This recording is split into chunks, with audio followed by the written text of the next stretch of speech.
കോടി രൂപ ബാറുകാരുടെ കയ്യിൽ നിന്ന് മേടിച്ചു എന്നല്ലാതെ പിന്നെ മൈദാക്കാരുടെ കയ്യിൽ നിന്ന് 2 കോടി, അങ്ങനെ 10-200 കോടി മേടിച്ചു എന്നല്ലേ ഉള്ളൂ. അയാൾ മേടിക്കട്ടോ, അയാൾ മേടിക്കട്ടെ. രമേശ് മേടിച്ചില്ലേ?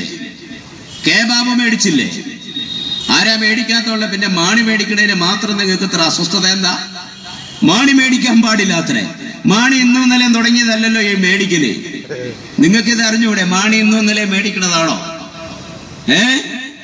മാണി വിശുദ്ധനായ ഒരു അന്വേഷണം പ്രഖ്യാപിച്ചിട്ട് നിങ്ങൾ നോക്ക്. ഇവിടുത്തെ പോലീസിന്റെ ധർമ്മം. ഇവിടെ ഇപ്പം നമ്മുടെ ജില്ലാ സെക്രട്ടറി രാജാ സാഹിബ് എന്നോട് പറയുമോ, അദ്ദേഹം ഇവിടെ വരുമ്പോഴത്തേനും ഈ ബോക്സ് എല്ലാം അഴിച്ച് താഴെ വെച്ചേക്കും അമ്പലപ്പുഴ എസ്. എന്തിനാ അയാൾക്ക് വീട്ടിൽ കൊണ്ടുപോകാനാ?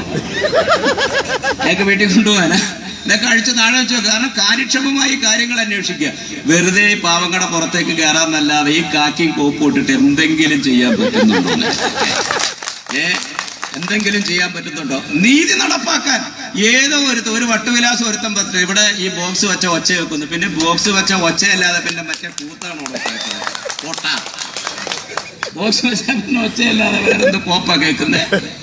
ഏതോ ഒരുത്തം പറഞ്ഞു ഇവിടെ വലിയ ഒച്ച വെക്കുന്നു. വലിയ ഒച്ച കേൾക്കാനാ വലിയ ബോക്സ് വെച്ചേക്കണേ. അപ്പൊ അതുകൊണ്ട് ഞങ്ങൾ പാവങ്ങളാ. വെറുതെ ചൊറിയാൻ നിൽക്കണ്ട കേട്ടോ. എല്ലാവർക്കും അതാ നല്ലത്.